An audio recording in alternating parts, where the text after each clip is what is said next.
차가운 겨울바람이 통유리창을 세차게 두드리는 날이었다. 창밖은 온통 하얀 눈보라로 뒤덮여 한 치 앞도 분간하기 어려웠지만 최고급 마호가니 테이블이 놓인 변호사 사무실 안은 숨막히는 침묵과 냉기만이 감돌았다. 서윤아는 핏기 없는 손으로 이혼 서류 위에 놓인 만년필을 쥐었다. 펜촉 끝이 종이에 닿을 때마다 사각거리는 소리가 그녀의 심장을 저미는 듯했다. 그녀의 맞은편에는 남편 강태준과 그의 어머니인 윤 회장이 얼음 조각상처럼 앉아 있었다. 강태준은 단 한 번도 윤아에게 시선을 주지 않았다.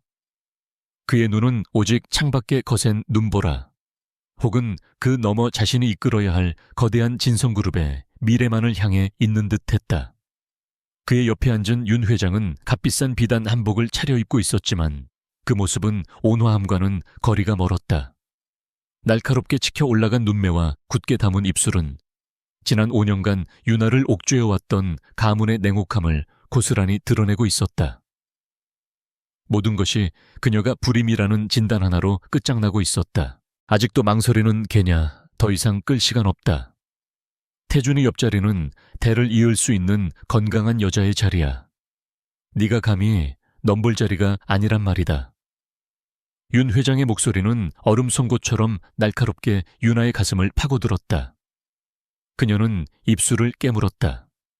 지난 몇 달간 반복된 검사와 차가운 시선들, 그리고 마침내 종이 한 장으로 통보된 자신의 가치는 그녀의 모든 것을 부정했다. 사랑했던 남자 평생을 함께하자 맹세했던 그는 이제 없다. 오직 진성그룹의 후계자만이 존재할 뿐이었다. 윤아는 천천히 고개를 들어 강태준을 보았다. 한때 세상에서 가장 다정했던 그의 눈은 이제 텅 비어 있었다. 그 눈동자 속에는 미안함도 연민도 함께했던 시간에 대한 아주 작은 애착조차도 찾아볼 수 없었다. 그는 마치 고장난 기계를 폐기 처분하듯 혹은 가치가 떨어진 주식을 매각하듯 그렇게 그녀를 자신의 인생에서 완벽하게 도려내고 있었다. 윤아는 마지막 힘을 쥐었자 자신의 이름을 서류에 적어 내려갔다. 세 글자가 그녀의 무너진 세상의 마침표가 되었다. 만년필이 종이에서 떨어지는 순간 모든 것이 끝났다. 변호사는 기다렸다는 듯 서류를 낚아채 확인했고 윤 회장은 만족스러운 미소를 지었다. 강태준은 그제야 처음으로 입을 열었다. 수고했어. 위자료는 약속대로 충분히 넣어줄 테니 앞으로는 내 눈앞에 나타나지 마. 진성그룹 근처에도 얼씬거리지 말고 죽은 듯이 조용히 살아. 그의 목소리는 그녀와 함께했던 모든 시간을 모욕하는 듯 차갑고 건조했다. 그에게 그녀는 이제 그저 처리해야 할 과거의 오점일 뿐이었다. 윤아는 아무 대답도 하지 않았다. 아니, 할 수 없었다. 목구멍까지 차오른 울음과 분노를 삼키느라 입을 여는 것조차 고통스러웠다. 그녀는 자리에서 일어나 묵묵히 몸을 돌렸다. 그녀가 사무실 문을 향해 걸어가는 동안 등 뒤로 윤 회장과 강태준이 나누는 대화가 비수처럼 날아와 꽂혔다. 이제야 속이 시원하구나. 선 시장 따님과는 이야기가 잘 되어가니 내 어머니. 걱정 마십시오. 진성에게 꼭 필요한 혼사입니다. 그들의 대화 속에서 윤아의 존재는 이미 완벽하게 지워져 있었다. 사무실을 나서자 복도 끝에서 대기하고 있던 집사가 그녀에게 다가와 작은 여행 가방 하나를 내밀었다. 그 안에는 그녀가 처음 이 집에 시집올 때 가져왔던 낡은 옷 몇 벌과 소지품 몇 개가 전부였다. 지난 5년간 그녀가 사용했던 모든 것, 그녀의 손때가 묻은 모든 물건은 마치 처음부터 존재하지 않았던 것처럼 사라졌다. 그녀는 텅 빈 눈으로 가방을 받아들었다. 손잡이의 차가운 감촉이 현실을 더욱 아프게 깨닫게 했다. 거대한 저택의 현관문이 열리자 바깥의 눈보라가 비명처럼 울부짖으며 그녀를 덮쳤다. 살을 애는 듯한 추위가 얇은 코트 안으로 파고들었지만 심장의 시린 고통에 비하면 아무것도 아니었다. 그녀는 뒤돌아보지 않았다. 자신을 내쫓는 그 거대하고 화려한 감옥을 다시는 보고 싶지 않았다. 매서운 바람에 눈을 뜨기조차 힘들었지만 그녀는 묵묵히 발걸음을 옮겼다. 한 걸음 한 걸음 내디딜 때마다 눈물이 얼어붙어 뺨을 스치는 감각이 생생했다. 저택의 긴 진입로를 걸어 나오는 동안 그녀의 머릿속에서는 지난 시간들이 폭풍처럼 휘몰아쳤다.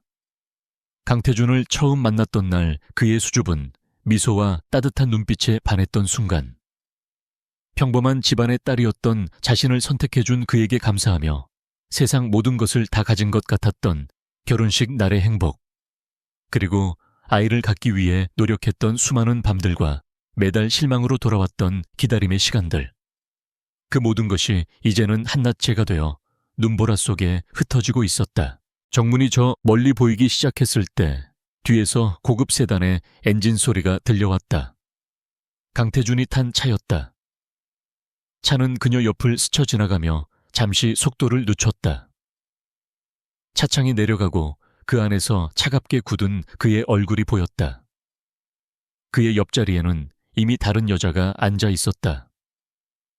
화려한 모피 코트를 입고 의기양양한 미소를 짓고 있는 여자, 바로 선 시장의 딸이었다. 그녀는 경멸과 승리감에 찬 눈으로 유나를 위아래로 훑어보았다. 강태준의 차는 잠시 멈춰 서서 초라하게 눈을 맞는 그녀의 모습을 확인하듯 바라보다가 이내 매정하게 속도를 높여 눈보라 속으로 사라졌다. 마치 마지막 남은 일말에 미련마저 확인 사살하듯 그는 그녀의 가슴에 가장 깊고 잔인한 상처를 남기고 떠나버렸다. 유나는 그 자리에 우뚝 서서 차가 사라진 방향을 망연자실하게 바라보았다. 온몸의 피가 차갑게 식는 기분이었다. 이제 정말로 완벽하게 혼자가 되었다. 눈물조차 얼어붙을 것 같은 추위 속에서 그녀는 얼마나 서 있었을까. 감각이 무뎌지고 온몸이 떨려왔다. 이대로 쓰러져 얼어 죽는다 해도 누구 하나 발견하지 못할 것 같았다. 하지만 바로 그 순간 그녀의 마음속 깊은 곳에서 무언가 뜨거운 것이 치밀어 올랐다. 이대로 끝낼 수는 없다는 분노, 이렇게 짓밟힌 채로 사라질 수는 없다는 처절한 생존 본능이었다. 아니, 이렇게 죽을 순 없어. 너희들이 틀렸다는 걸 증명할 거야. 반드시. 그녀는 다시 한번 이를 악물고 발걸음을 옮기기 시작했다. 목적지는 없었다. 그저 이 지옥 같은 곳에서 벗어나야 한다는 생각뿐이었다. 휘몰아치는 눈보라가 그녀의 앞길을 막았지만 이제 그 무엇도 그녀를 멈출 수 없었다. 강태준과 그의 가문이 그녀에게서 모든 것을 빼앗아갔지만 단 하나 그녀 자신만은 빼앗아가지 못했다. 그녀의 심장은 아직 뛰고 있었고 그녀의 영혼은 아직 살아 숨쉬고 있었다. 한참을 걷던 그녀는 도시의 불빛이 희미하게 보이는 곳에 다다랐다. 그녀는 허름한 모텔의 간판을 발견하고는 남은 돈을 털어 작은 방 하나를 잡았다. 낡고 퀴퀴한 냄새가 나는 방이었지만 적어도 매서운 눈보라는 피할 수 있었다. 그녀는 차가운 방바닥에 주저앉아 꽁꽁 언 손을 입김으로 녹였다. 그리고는 낡은 거울 앞에 서서 자신의 모습을 비춰보았다. 붉게 얼어붙은 뺨 헝클어진 머리카락 텅 비고 절망에 가득 찬 눈동자. 하지만 그녀는 그 눈동자 속에서 아주 작은 불씨를 보았다. 그것은 복수심과는 다른 더 근원적이고 강인한 무언가였다. 빼앗기고 짓밟혔지만 결코 꺾이지 않은 생명의 의지. 그녀는 거울 속의 자신을 똑바로 마주보며 나지막이 속삭였다. 서유나 모든 걸 잃었지만 너 자신은 잃지 않았어. 오늘을 기억해. 이 치욕과 고통을 절대로 잊지 마. 이제부터 내 인생은 네가 다시 만드는 거야. 아무도 널 무너뜨릴 수 없어. 그날 밤 서윤아는 뜬 눈으로 밤을 새웠다. 창밖에서는 여전히 눈보라가 세상을 집어삼킬 듯 울부짖고 있었지만 그녀의 마음은 이상하리만치 고요해졌다. 슬픔과 분노는 차갑게 가라앉고 그 자리에 강철 같은 결심이 자리 잡았다. 강태준과 진성그룹이 자신을 버린 것을 후회하게 만들 것이다. 단순히 복수하는 것이 아니었다.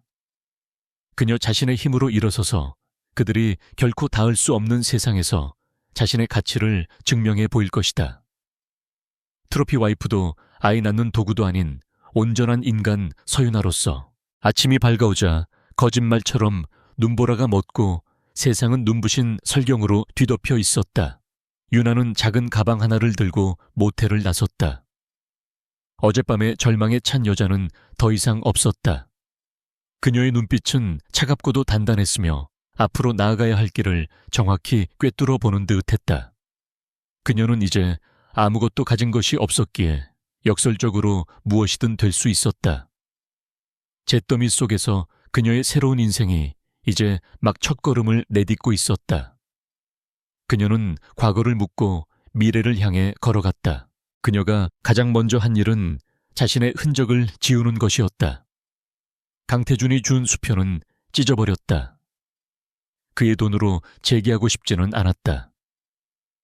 그녀는 가지고 있던 작은 폐물을 팔아 최소한의 자본금을 마련했다. 그리고는 낡은 고시원으로 거처를 옮겨 낮에는 식당에서 아르바이트를 하고 밤에는 경영과 투자에 관한 책을 미친 듯이 파고들었다. 진성그룹의 안주인으로 살며 어깨너머로 배웠던 지식들이 조각난 퍼즐처럼 흩어져 있었지만 그녀는 그것들을 하나하나 다시 꿰맞춰 나갔다. 그녀의 머리는 비상했다.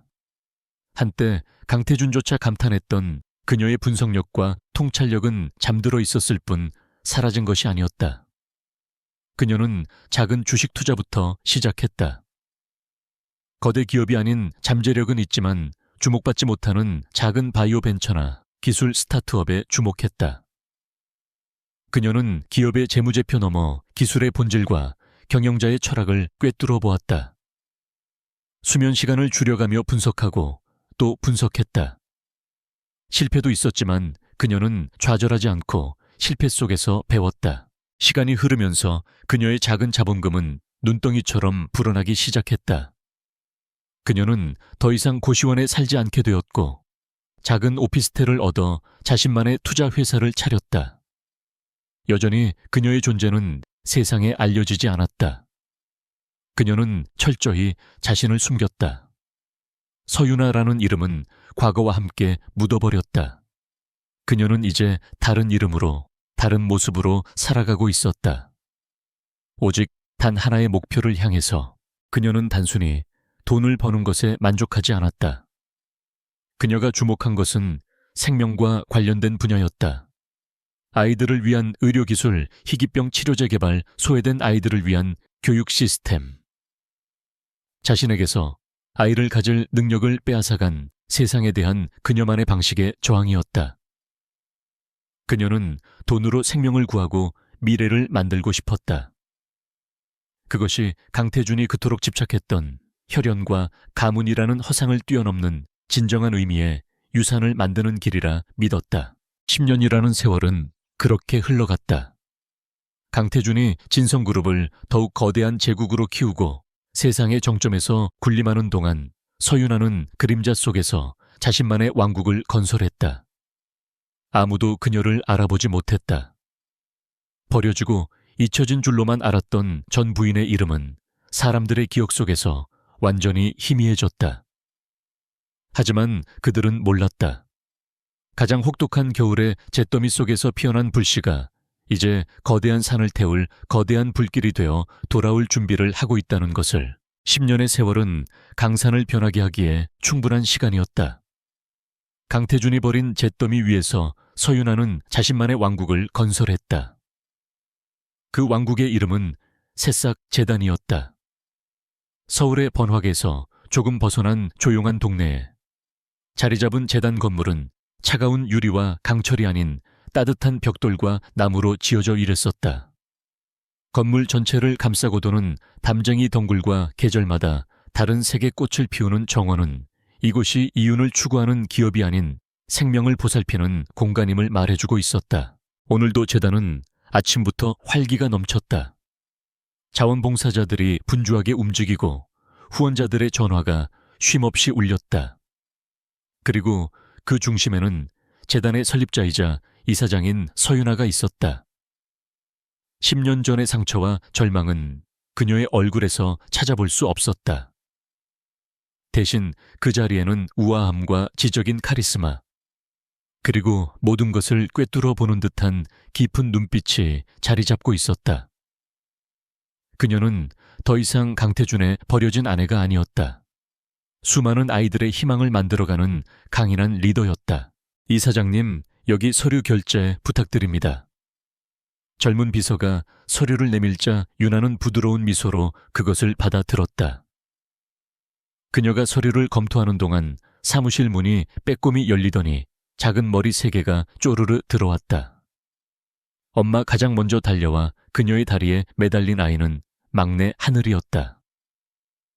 하늘이는 태어날 때부터 심장에 구멍이 뚫린 채 버려졌지만 새싹재단의 지원으로 기적적으로 수술을 받고 건강을 되찾은 아이였다.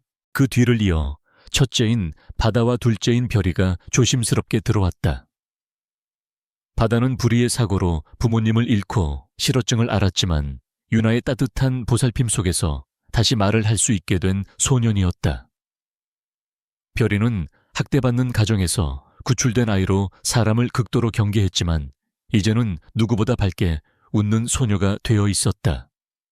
피 한 방울 섞이지 않았지만 그들은 세상 누구보다 단단한 사랑으로 묶인 가족이었다. 유나는 서류를 내려놓고 아이들을 차례로 안아주었다. 우리 강아지들 오늘 유치원에서 재미있게 놀았어. 그녀의 목소리는 재단의 이사장으로서 말할 때와는 달리 한없이 따뜻하고 다정했다.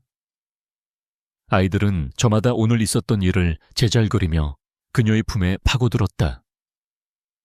유나는 아이들의 맑은 눈을 바라보며 자신이 걸어온 길이 결코 틀리지 않았음을 다시 한번 확인했다. 강태준이 그토록 원했던 대를 잇는 아이는 아니었지만 그녀는 절망의 끝에서 3명의 아이에게 새로운 세상을 선물했다. 그것이야말로 진정한 생명의 계승이었다. 같은 시각 서울의 가장 높은 빌딩 꼭대기 진성그룹 회장실에서는 전혀 다른 풍경이 펼쳐지고 있었다.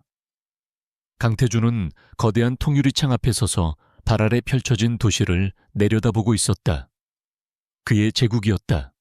지난 10년간 그는 무자비한 인수합병과 공격적인 투자로 진성그룹의 몸집을 몇 배나 불렸다. 그의 손짓 하나에 수조 원이 움직였고 그의 결정 하나가 수천 명의 운명을 좌우했다. 그는 대한민국 경제를 움직이는 가장 강력한 권력자 중 한 명이 되어 있었다. 하지만 그의 얼굴에는 만족감 대신 깊은 권태와 공허함이 서려 있었다. 그는 모든 것을 가졌지만 그 무엇도 그의 마음을 채워주지 못했다. 선 시장의 딸이었던 현재의 아내 오수진은 완벽한 비즈니스 파트너였지만 그들 사이에는 어떤 온기도 존재하지 않았다. 그녀는 진성그룹의 안주인이라는 타이틀과 그가 제공하는 부와 명예에만 관심이 있을 뿐이었다. 그들이 그토록 원했던 아들 강민혁은 올해 9살이 되었지만 아이는 아버지를 닮아 차갑고 이기적인 아이로 자라고 있었다. 회장님 미래의료원 인수 관련 보고서입니다. 비서실장이 두꺼운 보고서를 그의 책상 위에 올려놓았다. 미래의료원은 국내 최고의 어린이 전문 병원으로 특히 희귀 난치병 분야에서는 독보적인 기술력을 가지고 있었다. 진성그룹이 최근 사활을 걸고 있는 바이오 사업의 핵심적인 퍼즐 조각이었다. 강태준은 보고서를 넘기며 무심하게 물었다. 진행 상황은 비서실장은 잠시 머뭇거리다가 입을 열었다. 인수 제안은 전달했으나 병원 이사회 측의 반발이 거셉니다. 특히 새싹재단이라는 비영리 단체가 주도적으로 반대 여론을 형성하고 있습니다. 병원 운영비의 상당 부분을 지원하고 있는 곳이라 영향력이 작지 않습니다. 새싹재단이라는 이름에 강태준은 잠시 미간을 찌푸렸지만 곧 별것 아니라는 듯 고개를 저었다.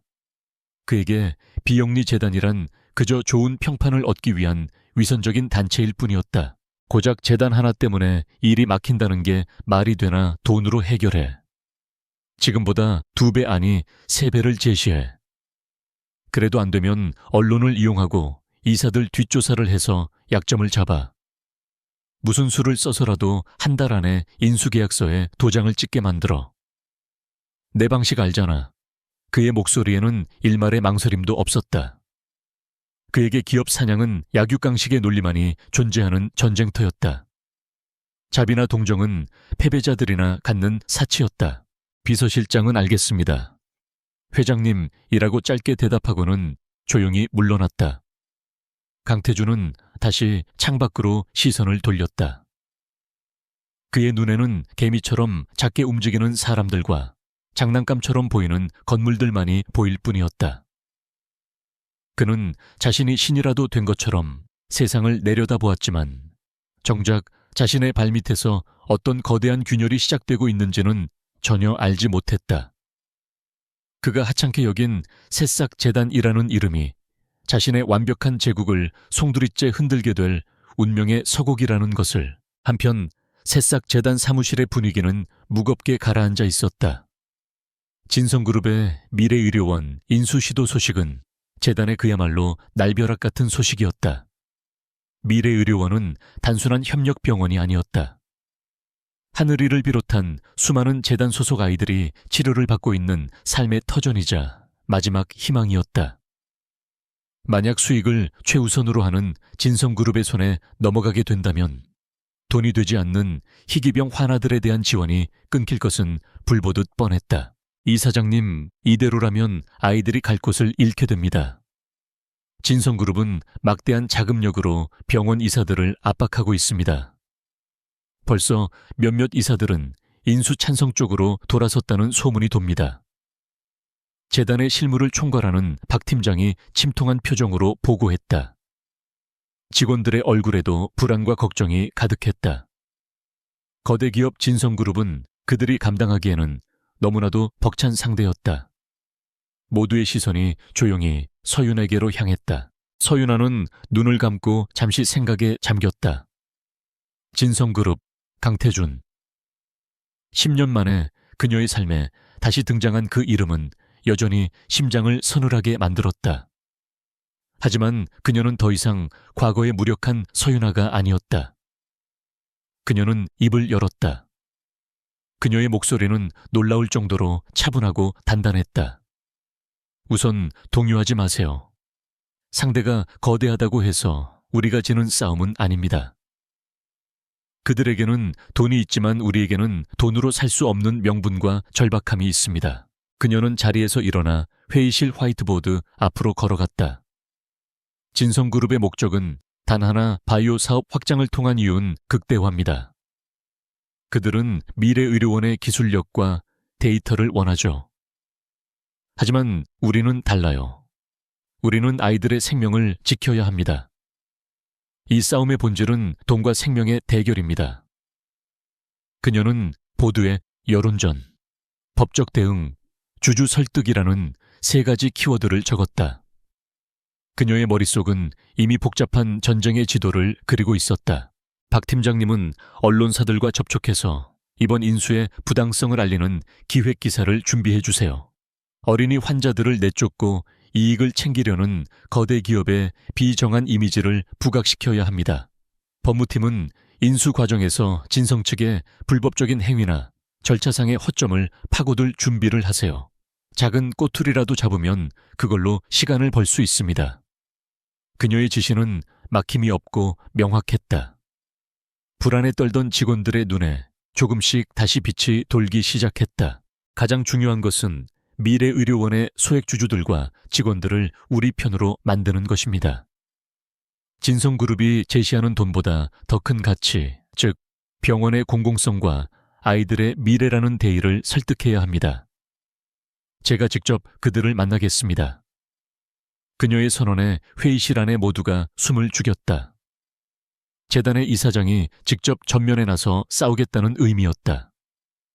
그것은 이 싸움을 결코 포기하지 않겠다는 강력한 의지의 표명이었다. 회의가 끝나고 서윤아는 자신의 집무실로 돌아와 창밖을 보았다.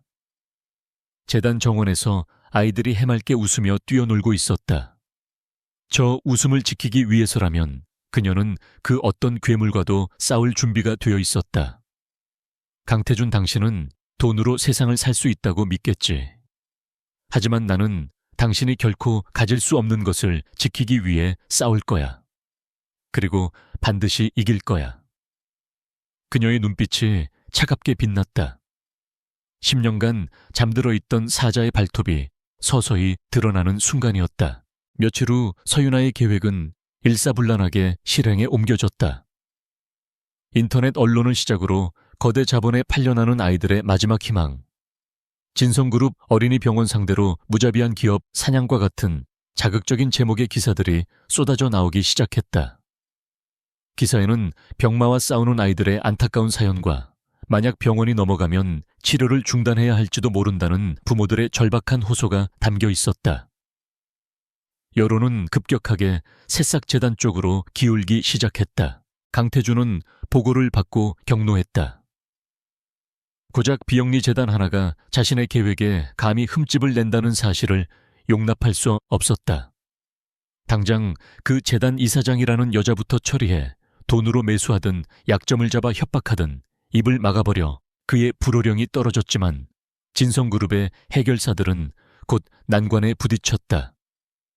새싹재단의 서윤아 이사장은 언론 노출을 극도로 꺼리는 인물이었고 그녀의 사생활은 베일에 쌓여 있었다. 아무리 뒷조사를 해도 먼지 하나 나오지 않는 깨끗한 인물이었다. 서윤아는 여론전을 펼치는 동시에 미래의료원의 내부를 다지는 작업에 들어갔다. 그녀는 직접 병원의 의사 간호사 직원들을 일일이 만나며 그들의 불안을 잠재우고 함께 싸워줄 것을 호소했다. 그녀의 진심 어린 설득에 병원 직원들은 하나둘 마음을 열기 시작했다. 그들은 단순한 직장을 넘어 아이들의 생명을 지키는 사명감으로 똘똘 뭉치게 되었다. 진성그룹이 돈으로 회유하려던 이사들조차 흔들리기 시작했다. 마침내 미래의료원 인수를 결정할 임시 주주총회 날짜가 잡혔다. 진성그룹은 이미 과반의 지분을 확보했다고 자신하고 있었지만 서윤아는 마지막까지 포기하지 않았다. 그녀는 주주총회에 직접 참석해 소액 주주들 앞에서 연설하기로 결심했다. 그것은 자신의 정체를 세상에 드러낼 수도 있는 위험한 도박이었지만 아이들을 지키기 위해서는 물러설 수 없었다. 운명의 날, 그녀는 굳은 결심을 하고 주주총회장으로 향했다. 강태준과의 피할 수 없는 재회가 바로 눈앞으로 다가오고 있었다. 미래의료원 임시 주주총회장 은팽팽한 긴장감으로 가득 차 있었다.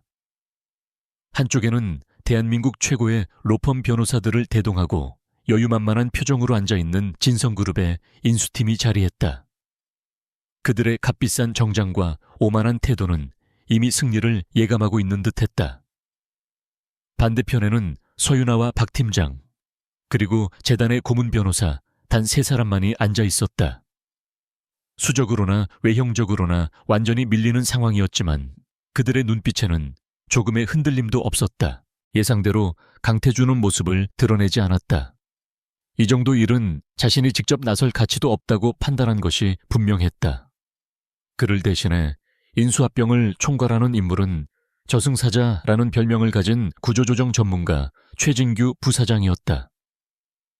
그는 회의가 시작되자마자 화려한 프레젠테이션과 함께 진성그룹이 제시하는 장밋빛 미래를 펼쳐 보였다.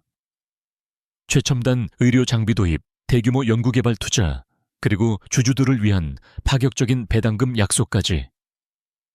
그의 달콤한 말에 몇몇 소액 주주들의 얼굴이 흔들리는 것이 보였다. 최진규 부사장은 새싹재단을 겨냥한 발언도 잊지 않았다. 물론 우리는 병원의 공공성을 해치려는 것이 아닙니다. 일부에서는 이번 인수를 왜곡하며 감정에 호소하고 있지만 기업의 본질은 성장과 이윤 추구입니다. 미래의료원이 진성이라는 날개를 달게 되면 더 많은 환자에게 더 높은 수준의 의료 서비스를 제공할 수 있게 될 것입니다. 그의 말은 합리적으로 들렸지만 그 안에는 돈이면 모든 것을 해결할 수 있다는 오만함이 교묘하게 숨겨져 있었다. 마침내 발언권을 얻은 서윤아가 자리에서 일어났다. 모든 시선이 그녀에게로 쏠렸다. 그녀는 준비해온 자료 대신 조용히 입을 열었다. 그녀의 목소리는 나지막했지만 회의실 전체를 울릴 만큼 단단한 힘을 가지고 있었다. 진성그룹의 제안은 분명 매력적입니다. 하지만 저는 오늘 숫자나 그래프가 아닌 다른 이야기를 하고자 이 자리에 섰습니다.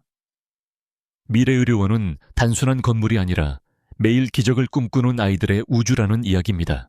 그녀는 연단에 서서 아이들의 이야기를 시작했다. 단 한 장의 사진이나 영상도 없이 오직 그녀의 목소리만으로 아이들의 얼굴과 꿈, 고통과 희망을 생생하게 그려냈다. 백혈병과 싸우면서도 화가가 되는 꿈을 꾸는 아이, 두 다리로 걸을 수 없지만 축구 해설가가 되고 싶어 하는 아이. 그녀의 이야기에 회의장은 물을 끼얹은 듯 조용해졌다. 최진규 부사장의 얼굴에서 여유로운 미소가 사라지기 시작했다. 감성적인 호소가 끝나자 윤아는 곧바로 날카로운 이성을 드러냈다. 그녀는 재단의 변호사에게 눈짓을 보냈다. 변호사는 자리에서 일어나 서류 뭉치를 들어보이며 말했다. 진성그룹의 인수제안서에는 중대한 절차적 하자가 발견되었습니다. 상법 제3663조의 의거 주요 자산 양수도에 관한 주주총회 소집 통지는 최소 2주 전에 서면으로 발송되어야 하나 일부 소액 주주들에게는 이메일 통보만 이루어진 사실을 확인했습니다. 이는 명백한 절차 위반입니다. 회의장이 술렁이기 시작했다. 진성그룹의 변호인단은 얼굴이 굳어졌다. 너무나 사소해서 미처 확인하지 못한 부분이었다. 그들의 오만함이 스스로의 발목을 잡은 셈이다. 따라서 저희는 오늘 주주총회에서 이루어지는 모든 결의에 대해 효력정지 가처분 신청을 제기할 것입니다. 변호사의 말이 끝나자마자 최진규 부사장의 얼굴이 분노로 일그러졌다. 계획이 완전히 틀어져 버린 것이다. 결국 의장은 논란 끝에 표결을 다음 이사회로 연기한다고 선언했다. 서윤아는 작은 승리를 거두었지만 이것이 끝이 아님을 잘 알고 있었다. 그녀는 시간을 벌었을 뿐이다. 진성그룹은 더욱 집요하고 악랄한 방법으로 다시 공격해올 것이 분명했다. 그녀의 예상은 틀리지 않았다. 주주총회에서 망신을 당한 최진규 부사장은 강태준에게 불려가 혹독한 질책을 받았다. 강태준은 보고를 받으며 처음으로 새싹재단과 서윤아 이사장이라는 이름을 제대로 인지하게 되었다. 고작 자선단체 대표 하나한테 진성그룹이 놀아났단 말인가. 강태준의 목소리는 분노로 차갑게 얼어붙어 있었다. 그는 자신의 완벽한 계획에 감히 흠집을 낸 정체 모를 여자에게 참을 수 없는 모욕감을 느꼈다. 서윤아라는 이름이 귀에 익었지만 그는 설마 10년 전 자신이 내쫓았던 그 여자일 것이라고는 꿈에도 생각하지 못했다. 동명이인이겠거니 혹은 흔한 이름이겠거니 하고 대수롭지 않게 넘겨짚었다. 그의 머릿속에서 서윤아는 이미 세상에 존재하지 않는 사람이었기 때문이다. 수단과 방법을 가리지 마. 언론을 매수해서 그 재단에 대한 비리 기사를 터뜨려. 기부금을 횡령했다거나 이사장이 사치스러운 생활을 한다거나 뭐든 좋아. 여론을 뒤집고 그 여자의 명예를 땅에 떨어뜨려. 깨끗한 척하는 위선자들의 가면을 벗겨버리란 말이다. 강태준의 지시는 잔인하고 구체적이었다. 그는 상대를 정면으로 꺾는 대신 등 뒤에서 비수를 꽂는 비열한 방식을 택했다. 그에게 과정은 중요하지 않았다. 오직 결과만이 모든 것을 정당화했다. 그날 이후 새싹재단을 향한 악의적인 공격이 시작되었다. 출처불명의 찌라시가 증권가를 중심으로 퍼져나갔고 일부 황색 언론들은 그것을 받아 자극적인 기사를 쏟아냈다.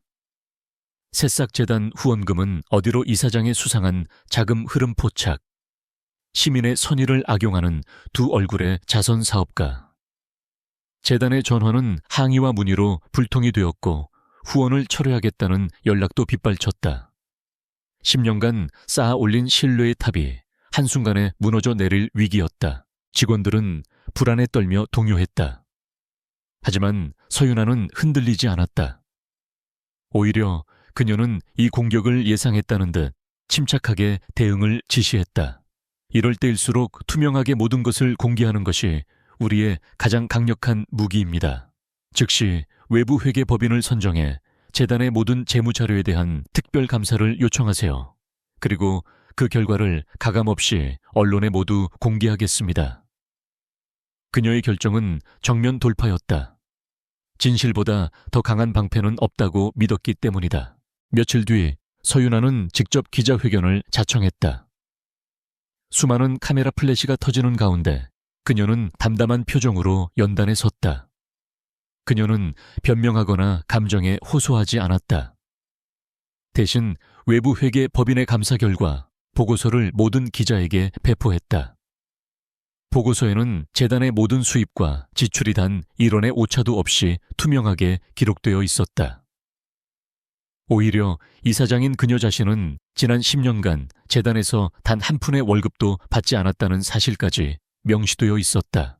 새싹재단은 아이들의 눈물과 시민 여러분의 선의로 세워진 곳입니다. 이 신뢰를 더럽히려는 어떠한 시도에도 저희는 굴복하지 않을 것입니다. 저희는 앞으로도 모든 것을 투명하게 공개하며 오직 아이들의 생명을 지키는 일에만 전념할 것을 약속드립니다. 그녀의 단호하고 진심 어린 목소리는 모든 의혹을 잠재우기에 충분했다. 진성그룹의 비열한 공작은 오히려 새싹재단의 투명성과 서윤아의 청렴함을 증명해주는 역효과를 낳았다. 여론은 더욱 뜨겁게 그녀를 지지하기 시작했다. 강태준은 자신의 사무실에서 생중계되는 기자회견을 보고 있었다. 그는 화면 속의 여자를 뚫어지게 쳐다보았다. 10년의 세월이 흘렀지만 차분하면서도 강단 있는 말투 위기 앞에서도 흐트러지지 않는 당당한 눈빛. 어딘가 익숙한 느낌이 그의 뇌리를 스쳤다. 하지만 그는 여전히 눈앞에 유능하고 카리스마 넘치는 여성과 과거 순종적이고 그림자 같았던 자신의 아내를 연결시키지 못했다. 그는 단지 자신의 적수가 상상 이상으로 만만치 않은 인물이라는 사실에 불쾌감을 느낄 뿐이었다. 대체 저 여자 정체가 뭐야? 그는 비서실장에게 신경질적으로 물었다. 비서실장은 곤혹스러운 표정으로 대답했다. 계속 알아보고 있습니다만. 서윤아 이사장은 10년 전쯤 갑자기 혜성처럼 투자계에 등장한 인물입니다. 개인적인 신상에 대해서는 거의 알려진 바가 없습니다. 재산을 모은 과정도 가족관계도 철저히 베일에 쌓여 있습니다. 완벽하게 자신을 지워버린 윤아의 10년은 진성그룹의 막강한 정보망으로도 쉽게 뚫을 수 없는 철벽이 되어 있었다. 강태준의 인내심은 바닥을 드러내고 있었다. 그는 더 이상 부하들에게 맡겨둘 수 없다고 판단했다. 자신의 제국에 도전하는 이방인의 정체를 직접 확인하고 그의 발밑에 무릎 꿇려야만 직성이 풀릴 것 같았다. 직접 만나야겠다. 그 여자에게 마지막 협상 자리를 마련하라고 전해. 진성그룹 회장이 직접 만나고 싶어 한다고. 거절하지 못할 제안을 할 테니 현명하게 판단하라고 덧붙여 새싹재단으로 진성그룹 회장 강태준의 공식적인 만남 요청이 전달되었다. 박 팀장을 비롯한 직원들은 모두 긴장했다. 괴물의 심장부로 들어가는 것이나 다름없었다. 하지만 서윤아는 조금의 망설임도 없이 답했다. 만나겠습니다. 시간과 장소는 진성그룹에서 정하라고 하세요. 그녀는 올 것이 왔다고 생각했다. 피할 수 없는 싸움이라면 가장 중심에서 부딪혀야 했다. 10년 만에 그녀는 자신의 인생을 파괴했던 남자와 마주하기 위해 발걸음을 옮길 준비를 했다. 약속 장소는 시내의 한 고급 호텔 스위트룸이었다. 서윤아는 약속 시간 정각에 호텔에 도착했다. 그녀는 검은색 정장을 단정하게 차려입었다. 화려하진 않았지만 그녀의 내면에서 뿜어져 나오는 위엄과 자신감은 그 어떤 명품보다도 그녀를 빛나게 했다. 스위트룸 문 앞에 서자 만감이 교차했다. 심장이 세차게 뛰었지만 두려움은 없었다. 그녀는 길고 깊은 숨을 내쉬고는 당당하게 문을 두드렸다. 이제 곧 과거의 망령과 정면으로 마주할 시간이었다. 호텔 스위트룸의 문이 열리고 서윤아가 안으로 들어섰다. 방 안은 그녀가 10년 전 살았던 저택처럼 값비싼 가구들로 채워져 있었지만 사람의 온기는 전혀 느껴지지 않는 차가운 공간이었다. 강태준은 거대한 통유리창 앞에 등을 보인 채 서 있었다. 도시 전체를 자신의 발 아래 둔 지배자의 모습, 그가 의도적으로 연출하고 있는 권위적인 모습이었다.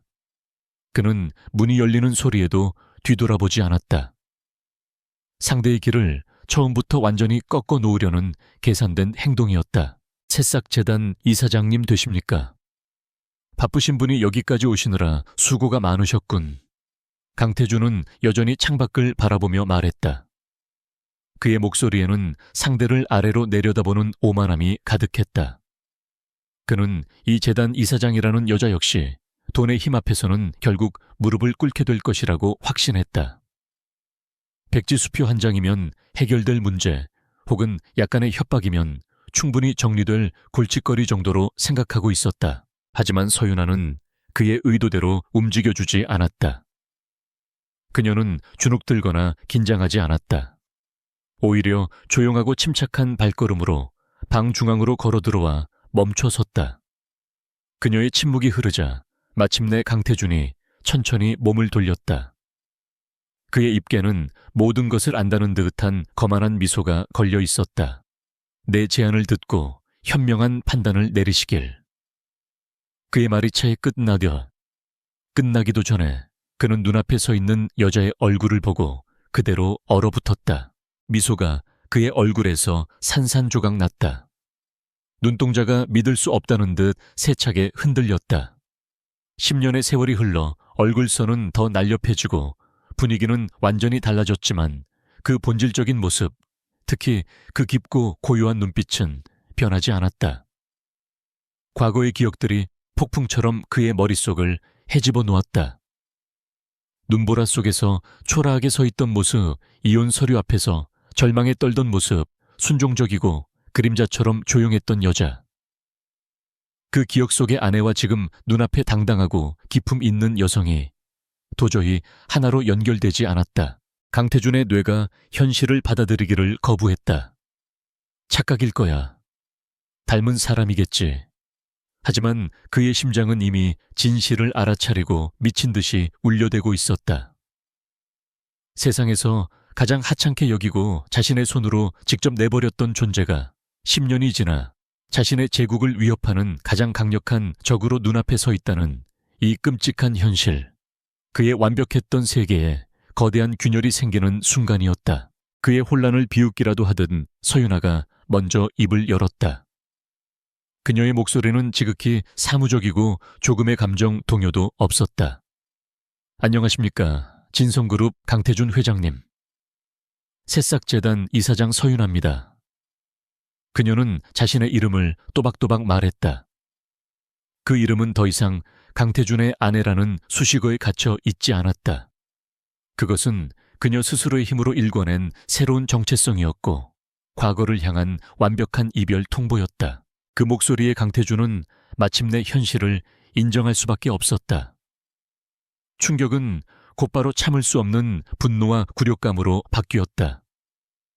그가 벌레처럼 내쫓았던 여자가 감히 자신의 눈앞에, 그것도 대등한 위치에서 자신을 마주하고 있다는 사실을 견딜 수가 없었다. 그의 자존심이 산산이 부서져 내렸다. 서윤아, 네가 어떻게 감히 내 앞에 나타나. 그의 목소리는 분노로 심하게 떨리고 있었다. 그는 애써 평정을 가장하며 비웃음을 흘렸다. 무슨 꿍꿍이야. 결국 돈이 목적이었나. 10년 동안 조용히 살라던 내 경고를 잊은 모양이군. 그래서 이런 요란한 쇼를 벌여서 내 관심을 끌고 위자료라도 더 뜯어내시겠다. 그는 그녀의 모든 행동을 돈을 위한 천박한 계략으로 폄하했다. 그렇게라도 하지 않으면 자신의 10년 전 선택이 멍청한 짓이었음을 인정해야만 했기 때문이다. 하지만 서윤아는 그의 독설에 조금도 흔들리지 않았다. 그녀는 차가운 눈으로 그를 바라보며 말했다. 강 회장님 착각하고 계시는군요. 저는 오늘 강태준 씨의 전 부인 자격으로 온 것이 아닙니다. 저는 새싹재단의 아이들과 미래의료원을 지키기 위해 온 이사장 서윤아입니다. 사적인 감정은 이 문제와 아무런 관련이 없습니다. 그녀는 의도적으로 강태준 씨와 강 회장님이라는 호칭을 섞어 쓰며 그와 자신 사이에 거대한 벽을 쌓았다. 그녀의 그 서늘한 거리감은 강태준을 더욱 미치게 만들었다. 차라리 원망하고 소리치며 덤벼들었다면 마음이 편했을 것이다. 하지만 그녀는 그와의 과거를 완벽하게 지워버린 사람처럼 행동했다. 그것은 그가 그녀에게 휘두를 수 있는 유일한 무기였던 과거와 권력이 더 이상 그녀에게 아무런 상처도 주지 못한다는 의미였다. 그는 자신의 인생에서 처음으로 완벽한 무력감을 느꼈다. 내까짓게 이사장 웃기지 마. 너 같은 게 뭘 안다고 재단을 운영하고 내 앞길을 가로막아 당장 그만두지 못해. 내가 돈을 얼마든지 줄 테니 병원에서 손 떼고 다시는 내 눈앞에 나타나지 마. 그는 결국 돈과 협박이라는 가장 원시적인 무기를 꺼내 들었다. 그것이 그가 아는 유일한 문제 해결 방식이었다. 하지만 서윤아는 가소롭다는 듯 희미한 미소를 지었다. 회장님이야말로 아직 세상을 잘 모르시는군요. 세상에는 돈으로 살 수 없는 것들이 있습니다. 아이들의 웃음 생명의 가치, 그리고 지켜야 할 신념 같은 것들이죠. 회장님께서 제시하는 돈은 제게 아무런 의미가 없습니다.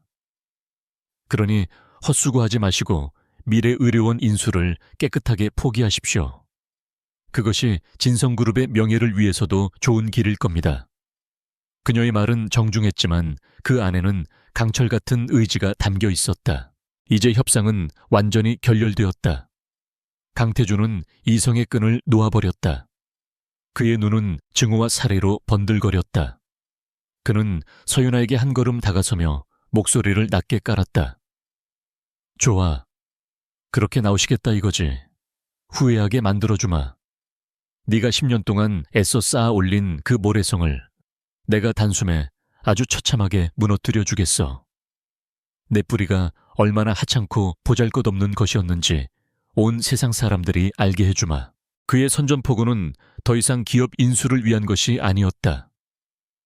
그것은 한 남자가 자신의 자존심을 지키기 위해 한 여자의 모든 것을 파괴하겠다고 외치는 지극히 개인적이고 추악한 복수 선언이었다. 그는 진성그룹이 가진 모든 힘합법과 불법을 가리지 않는 모든 수단을 동원해 서윤아를 사회적으로 매장시킬 작정이었다. 그는 그녀가 다시는 재기할 수 없도록 10년 전보다 더 깊은 절망의 나락으로 떨어뜨릴 생각이었다. 하지만 서윤아는 그의 살기 어린 협박 앞에서도 눈 하나 깜빡하지 않았다. 그녀는 마지막으로 그를 똑바로 바라보았다. 그녀의 눈빛은 더 이상 슬픔이나 원망이 아니었다. 그것은 상대를 향한 깊은 연민과 경멸이 뒤섞인 차갑고도 단단한 눈빛이었다. 해보세요, 강태준 회장. 마음대로 해보세요. 하지만 이것 하나만은 기억하세요. 당신이 무너뜨리려는 건 단순한 재단이 아니라 수백 명 아이들의 마지막 희망입니다. 그녀는 말을 이었다. 목소리는 얼음처럼 차가웠다. 그리고 당신이 짓밟고 버렸던 10년 전의 서윤아는 이제 이 세상에 없습니다. 지금 당신 앞에 서 있는 사람은 당신의 그 어떤 공격에도 결코 무너지지 않을 겁니다. 그녀는 마지막 말을 남기고 조용히 몸을 돌렸다. 더 이상 그와 나눌 이야기는 없었다. 그녀는 미련 없이 스위트룸을 걸어 나왔고 문이 닫히는 소리는 두 사람의 관계에 내려진 완벽한 사형 선고처럼 방 안에 울려 퍼졌다. 홀로 남겨진 강태준은 부들부들 떨리는 주먹을 쥐었다. 이성과 통제력을 잃은 맹수처럼 거친 숨을 몰아쉬었다. 그는 옆에 있던 값비싼 도자기를 벽에 던져 박살냈다. 하지만 그것으로도 분노가 가라앉지 않았다. 감히 내게 저런 눈빛을 보여 내가 벌인 주제에. 그는 당장 비서실장에게 전화를 걸어 고함을 질렀다. 지금부터 전쟁이다. 새싹재단과 관련된 모든 거래처, 모든 후원자들을 압박해 세무조사, 공정위 조사 동원할 수 있는 모든 권력을 동원해서 그 재단의 숨통을 끊어버려 당장 그날 이후 진성그룹과 새싹재단의 싸움은 전면전으로 돌입했다. 더 이상 물밑에서의 신경전이나 여론전이 아니었다. 강태준은 자신의 모든 것을 걸고 서윤아를 파멸시키기 위해 움직이기 시작했다. 그러나 그는 알지 못했다. 자신이 시작한 이 전쟁이 결국 자기 자신을 파멸로 이끌게 될 것이라는 사실을. 그리고 서윤아 역시 이 싸움이 진실을 밝힐 기회이자 과거의 모든 족쇄를 끊어낼 마지막 관문이 될 것임을 직감하고 있었다. 거대한 폭풍이 몰려오고 있었다. 강태준의 선전포고는 빈말이 아니었다. 그날 이후 새싹재단을 향한 전방위적인 압박이 폭풍처럼 몰아닥쳤다. 진성그룹의 영향력은 거대하고 촘촘한 거미줄처럼 대한민국의 모든 분야에 뻗어 있었다. 재단의 주거래 은행은 갑자기 대출금의 조기 상환을 요구했고, 오랫동안 재단을 후원해왔던 대기업들은 줄줄이 후원을 중단했다. 심지어 국세청과 공정거래위원회까지 동원되어 재단은 유례없는 고강도 조사를 받게 되었다. 재단 사무실은 매일같이 터지는 악재에 침통한 분위기였다. 직원들은 지쳐갔고 박 팀장의 얼굴에는 수심이 가득했다. 이사장님, 이대로 가다가는 한 달도 버티기 힘듭니다. 자금줄이 모두 막혔습니다. 진성그룹은 우리를 완전히 고사시키려 작정했습니다. 회의실에 모인 핵심 임원들 앞에서 박 팀장은 절망적인 목소리로 보고했다. 방어만으로는 이길 수 없는 싸움이었다. 상대는 탱크였고 자신들은 맨몸이었다. 모두의 시선이 서윤아에게 쏠렸다. 그녀는 며칠 밤을 샌 듯 얼굴이 수척했지만 눈빛만은 꺼지지 않는 불꽃처럼 타오르고 있었다. 그녀는 조용히 입을 열었다. 우리가 무너지면 미래의료원도 우리 아이들도 무너집니다. 이제 수세에서 벗어나 공격으로 전환해야 할 때입니다. 적의 가장 강력한 무기는 돈과 권력이지만 모든 강력한 성에는 반드시 약점이 존재하기 마련입니다. 그녀는 자리에서 일어나 창밖을 보았다. 강태준 회장의 아킬레스건은 무엇일까요? 그것은 바로 그의 완벽한 제국이 서 있는 기반, 즉 명분과 정당성입니다. 우리는 그 기반 자체가 거짓 위에 세워진 신기루라는 것을 증명해야 합니다. 그녀의 말에 모두가 숨을 죽였다. 서윤아는 몸을 돌려 임원들을 바라보았다. 10년 전 저를 내쫓았던 이유를 파헤칠 겁니다. 모든 것은 거기서부터 시작됐으니까요. 방어만으로는 부족하다는 것을 깨달은 윤아는 이 전쟁을 끝내기 위해 과거의 진실을 수면 위로 끌어올리기로 결심했다. 그녀의 머릿속에 한 사람의 얼굴이 떠올랐다. 10년 전 떨리는 눈으로 그녀에게 불임 진단서를 내밀었던 명성병원 산부인과의 김정훈 박사였다. 당시 그의 눈빛에 스쳤던 미세한 죄책감을 그녀는 잊지 않고 있었다. 그가 모든 진실의 첫 번째 열쇠가 될 것이라 직감했다. 하지만 10년이 지난 지금 김정훈 박사를 찾는 것은 쉽지 않았다. 그는 명성병원에서 갑자기 사직하고 자취를 감춘 상태였다. 진성그룹 측에서 입막음을 위해 그를 숨겼을 가능성이 높았다. 서윤아는 자신의 투자자 시절 인맥을 총동원해 은밀하게 사람을 풀었다. 과거의 서윤아는 아무 힘이 없었지만 지금의 그녀는 그림자 속에서 거대한 네트워크를 움직일 수 있는 힘을 가지고 있었다. 며칠간의 끈질긴 추적 끝에 마침내 김정훈 박사의 행방을 찾아냈다. 그는 서울에서 멀리 떨어진 남쪽의 작은 어촌 마을에서 작은 의원을 열고 조용히 살고 있었다. 과거 국내 최고의 불임 전문이었던 그의 모습은 온데간데 없고 죄책감과 세월에 찌든 초라한 시골 의사의 모습만이 남아있었다. 서윤아는 박 팀장과 함께 직접 그를 찾아갔다. 그녀의 갑작스러운 등장에 김정훈 박사의 얼굴은 하얗게 질렸다. 누구신데 저를 찾아오셨습니까? 그는 애써 그녀를 못 알아보는 척하며 경계했다. 서윤아는 그의 눈을 똑바로 바라보며 말했다. 박사님, 저 모르시겠어요? 10년 전 박사님께서 직접 제 인생에 사형 선고를 내리셨던 서윤아입니다. 그녀의 차분한 목소리에 김정훈 박사의 어깨가 크게 움츠러들었다. 그는 황급히 의원 문을 닫으며 소리쳤다. 나는 아무것도 모릅니다. 돌아가세요, 당장. 하지만 서윤아는 물러서지 않았다. 그녀는 그의 인간적인 양심에 호소하기로 했다. 박사님, 저는 박사님을 원망하거나 복수하러 온 게 아닙니다. 진실을 알기 위해 왔을 뿐입니다.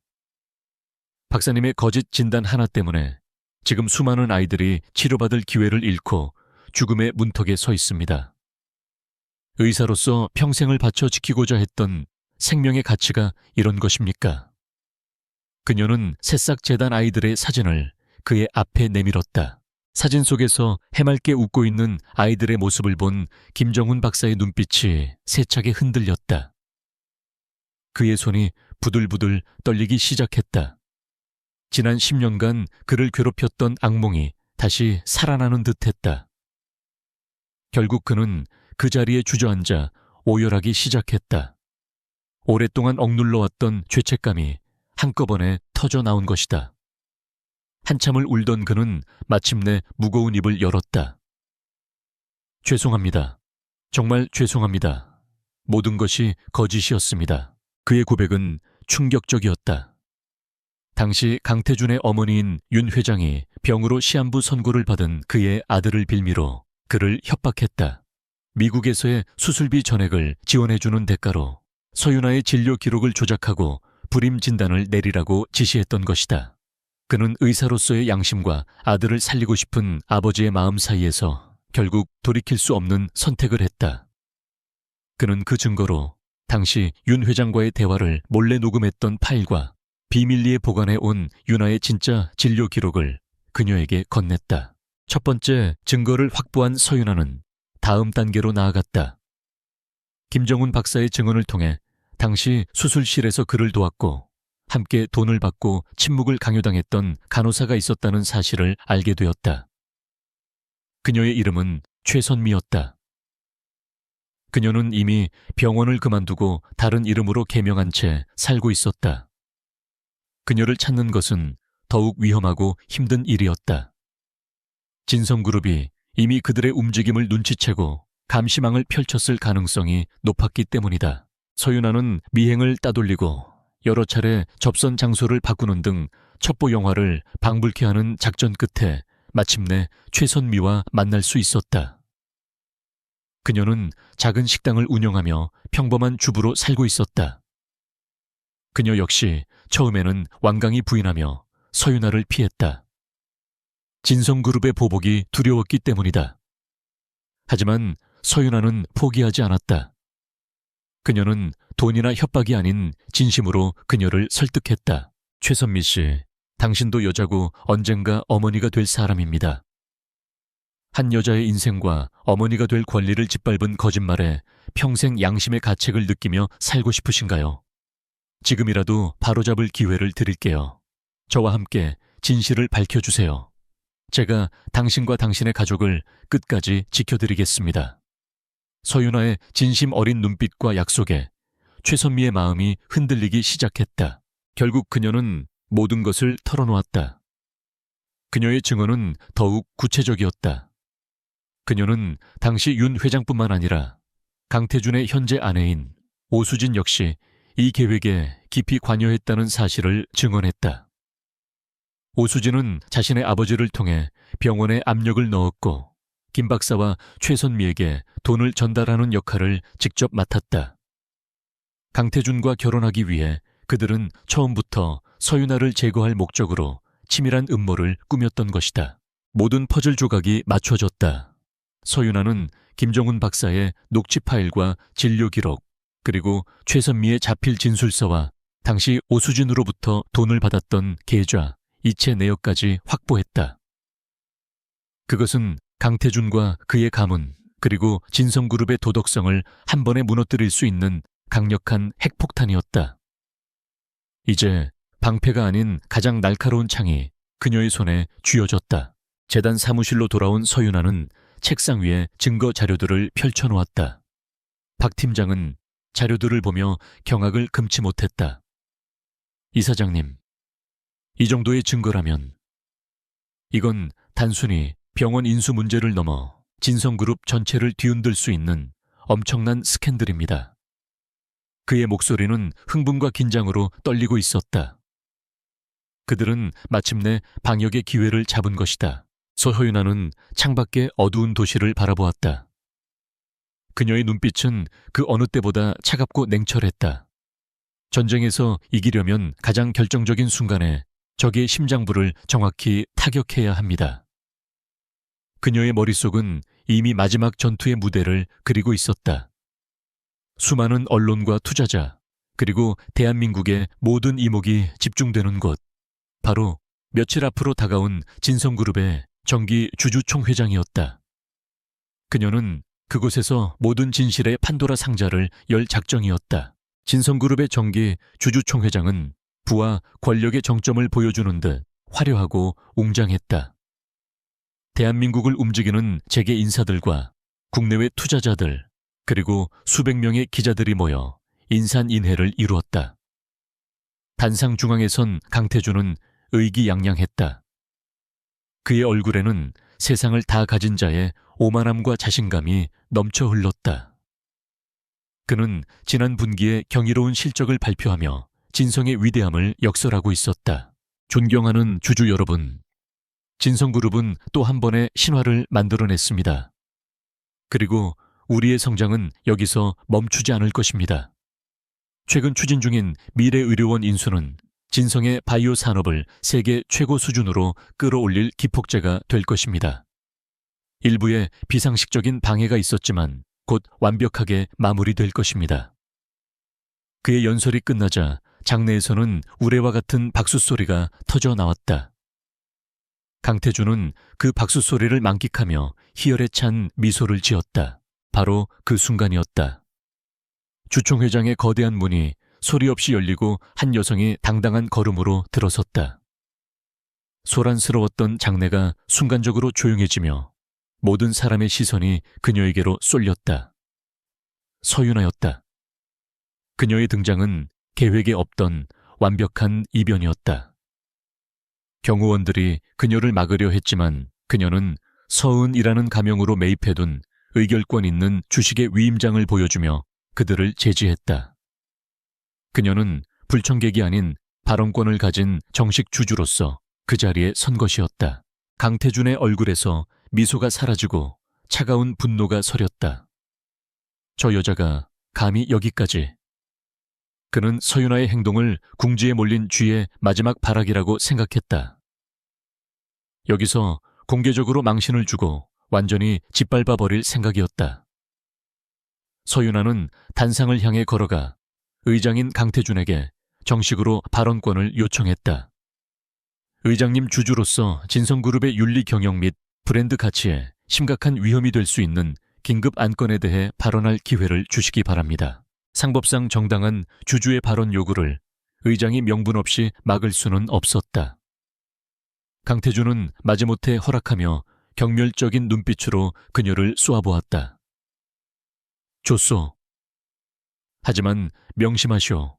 주총의 품위를 해치는 발언을 할 경우 즉시 퇴장시키겠소.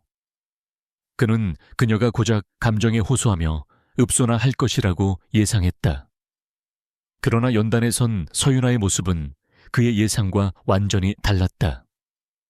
그녀는 그 어느 때보다 침착하고 강인해 보였다. 서윤아는 마이크를 잡고 장내를 둘러보았다.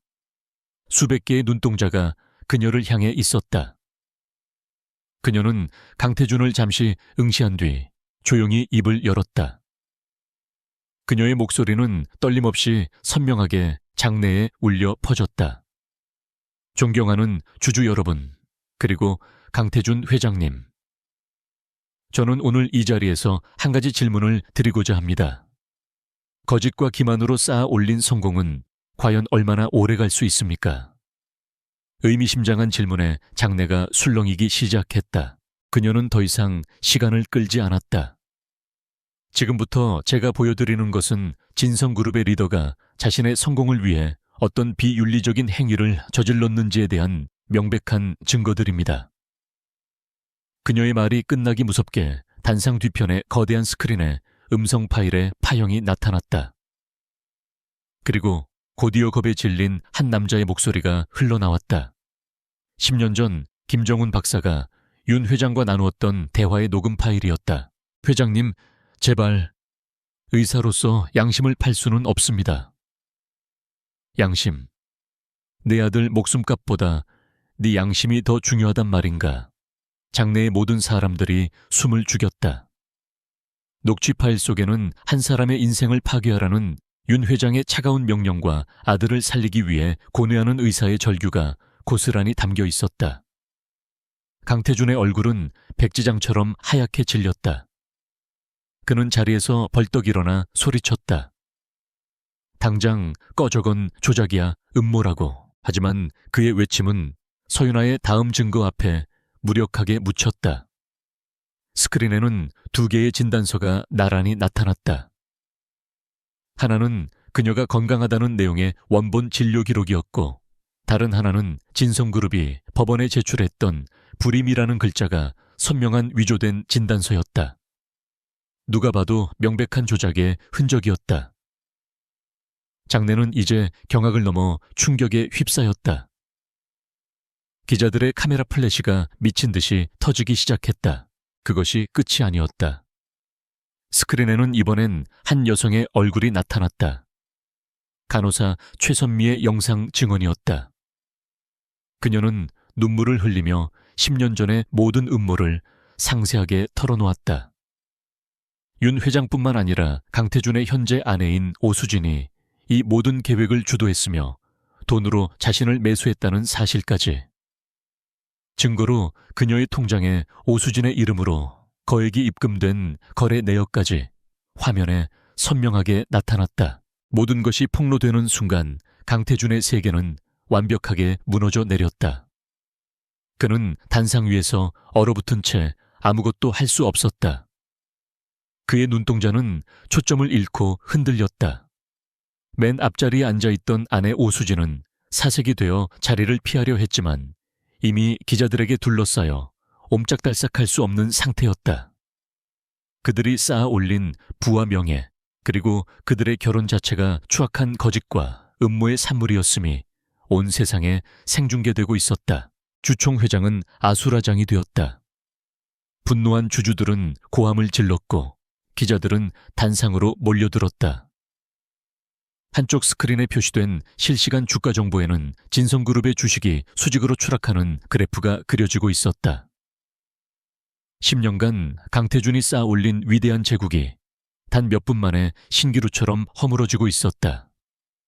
그의 리더십과 도덕성은 땅에 떨어졌고 진성이라는 이름은 대한민국 역사상 최악의 기업 스캔들의 대명사가 되었다. 혼란의 한가운데서 서윤아는 마이크를 잡고 마지막 말을 이었다.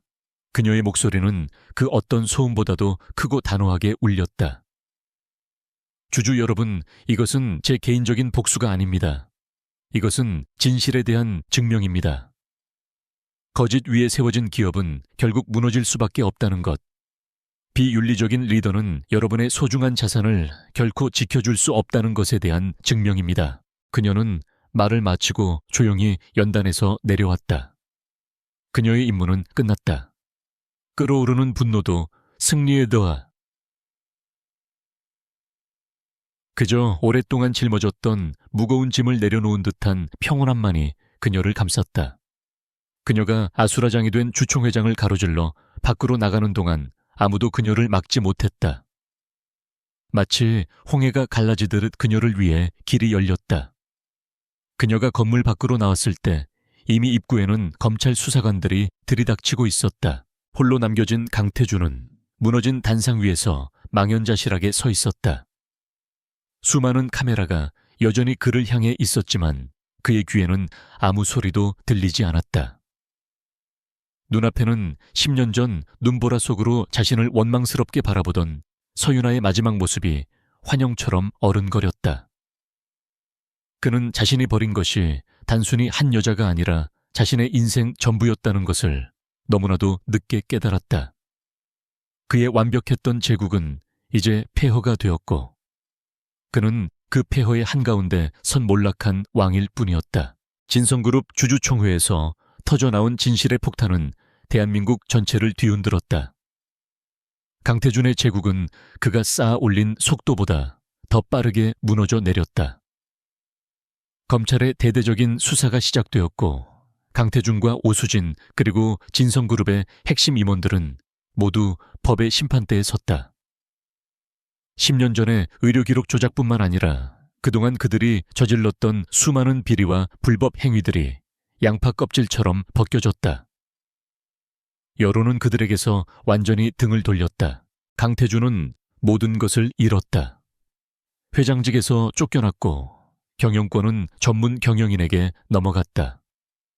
아내 오수진은 자신의 죄를 감형받기 위해 그에게 모든 책임을 떠넘기고 이혼 서류를 내밀었다. 그가 그토록 집착했던 아들 민혁은 어머니를 따라 냉정하게 그를 외면했다. 결국 그는 수십 년의 중형을 선고받고 차가운 감옥에 갇혔다. 한때 세상을 호령하던 제국의 황제는 하루아침에 죄수 번호가 새겨진 죄수복을 입은 초라한 신세로 전락했다. 폭풍이 지나간 후 서윤아는 다시 세상의 시선에서 벗어났다.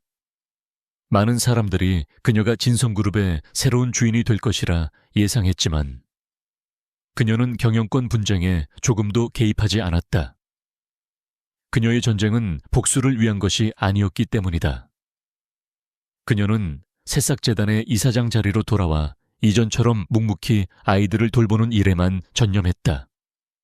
미래의료원은 주주들과 시민들의 지지 속에 공익법인으로 전환되어 더 이상 거대 자본에 휘둘리지 않게 되었다. 시간은 다시 흘러갔다. 강태준이라는 이름은 사람들의 기억 속에서 서서히 잊혀져 갔다.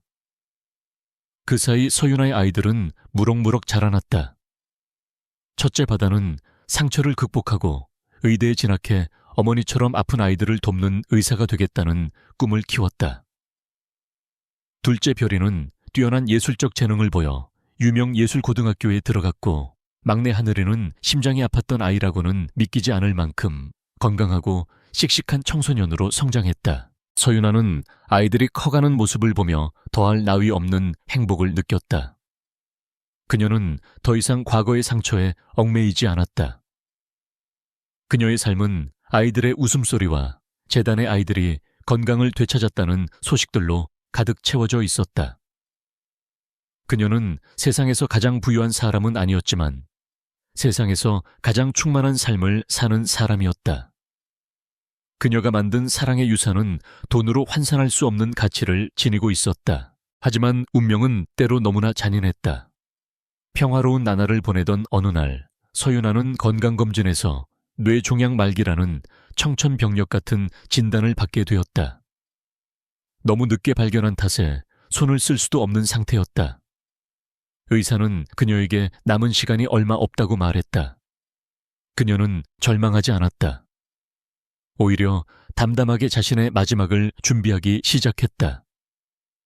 그녀는 신이 자신에게 허락한 시간이 아이들을 지키고 진실을 바로잡을 때까지였다는 것을 어렴풋이 느끼고 있었다. 그녀는 남은 시간 동안 아이들과 더 많은 추억을 만들었다. 함께 여행을 가고 사진을 찍고 밤늦도록 이야기를 나누었다. 그리고 자신이 없더라도 아이들이 세상 속에서 굳건히 살아갈 수 있도록 모든 준비를 마쳤다. 재단은 유능한 후임자에게 맡겨졌고 그녀의 모든 재산은 아이들과 재단을 위해 쓰이도록 신탁되었다. 그녀는 자신의 죽음이 끝이 아니라 자신이 남긴 사랑이 계속 이어지는 과정임을 아이들에게 가르쳤다. 몇 년 후 서윤아는 아이들이 지켜보는 가운데 평화롭게 눈을 감았다. 그녀의 장례식은 화려하지 않았지만 그녀를 사랑했던 수많은 사람들의 발길이 끊이지 않았다. 그녀의 도움으로 새 생명을 얻었던 아이들과 그 부모들, 재단과 병원의 직원들, 그리고 그녀의 신념을 지지했던 이름 모를 시민들까지. 장례식장은 값비싼 조화 대신 진심 어린 눈물과 애도로 가득 차 있었다. 그리고 그 장례식장 한 구석에 십수년의 수감 생활을 마치고 며칠 전 출소한 한 초라한 노인이 남몰래 서 있었다. 희끗희끗한 머리에 깊게 팬 주름, 과거의 오만함은 찾아볼 수 없는 공허한 눈빛. 바로 강태준이었다. 그는 신문에 실린 작은 부고 기사를 보고 홀린 듯 이곳을 찾아왔다. 그는 차마 영정 사진 가까이 다가가지 못하고 멀리서 기둥 뒤에 숨어 조용히 장례식 풍경을 지켜볼 뿐이었다. 그때 그의 눈에 3명의 젊은이들이 들어왔다. 상주가 되어 조문객들을 맡고 있는 윤아의 세 아이들이었다. 그들은 슬픔 속에서도 서로를 의지하며 꿋꿋하게 자리를 지키고 있었다. 어머니의 영정 앞에서 깊이 고개를 숙이고 이내 참았던 눈물을 터뜨리는 아이들의 모습. 그 모습을 보는 순간 강태준은 마치 거대한 망치로 머리를 맞은 듯한 충격에 휩싸였다. 억만장자는 아내가 불임이라 버렸다. 10년 후 그녀 장례식에서 새 아이가 울고 있는 모습을 본다. 그는 그제야 모든 것을 깨달았다. 자신이 평생을 바쳐 쫓았던 대를 이을 아들 가문의 영광, 그 모든 것이 얼마나 허망하고 어리석은 것이었는지를. 진정한 유산은 피로 이어지는 것이 아니라 사랑으로 만들어지는 것이었다. 서윤아는 아이를 낳지 못하는 여자가 아니었다. 그녀는 세상 그 누구보다 위대한 어머니였다. 그녀는 버려진 새 아이에게 온 마음을 다해 사랑을 주었고 그 사랑은 이제 세계의 커다란 나무가 되어 세상을 지탱할 준비를 하고 있었다. 강태준은 자신의 아들 민혁을 떠올렸다. 그는 민혁에게 최고의 교육과 가장 비싼 옷 수억 원의 용돈을 주었지만 단 한 번도 진심 어린 사랑을 준 적이 없었다. 그 결과 민혁은 그가 감옥에 가자마자 그를 버렸다. 하지만 서윤아의 아이들은 피 한 방울 섞이지 않았지만 어머니의 죽음 앞에 세상이 무너진 듯 오열하고 있었다. 누가 진정한 가족이고 누가 진짜 성공한 인생인가? 답은 너무나도 명확했다. 그는 자신이 버린 것이 단순히 한 여자가 아니었음을, 자신의 진짜 행복과 인생의 의미 그 자체를 내던져 버렸음을 깨달았다. 후회가 거대한 파도처럼 밀려와 그의 온몸을 집어삼켰다. 그는 기둥에 기댄 채 소리 없이 무너져 내렸다. 뜨거운 눈물이 뺨을 타고 흘러내렸지만 그의 죄를 씻어주기에는 너무나도 늦은, 너무나도 보잘것없는 눈물이었다. 한참을 그렇게 울던 강태준은 비틀거리며 자리에서 일어났다. 그는 더 이상 그곳에 있을 자격이 없었다. 그는 도망치듯 장례식장을 빠져나왔다. 차가운 바람이 그의 텅 빈 가슴을 스쳐 지나갔다. 그는 앞으로 남은 인생을 지독한 후회와 고독 속에서 살아가게 될 것이다. 그것이 신이 그에게 내린 가장 잔인하고 완벽한 형벌이었다. 멀어져가는 그의 등 뒤로 서윤아의 영정사진은 여전히 온화한 미소를 짓고 있었다. 그녀는 비록 세상을 떠났지만 그녀의 사랑은 그녀의 아이들을 통해, 그녀가 세운 재단을 통해, 그녀가 구해낸 수많은 생명들을 통해 영원히 살아 숨쉴 것이었다. 가장 혹독한 겨울의 잿더미 속에서 피어난 불씨는 이제 세상을 밝히는 따뜻하고 영원한 빛이 되어 남아 있었다.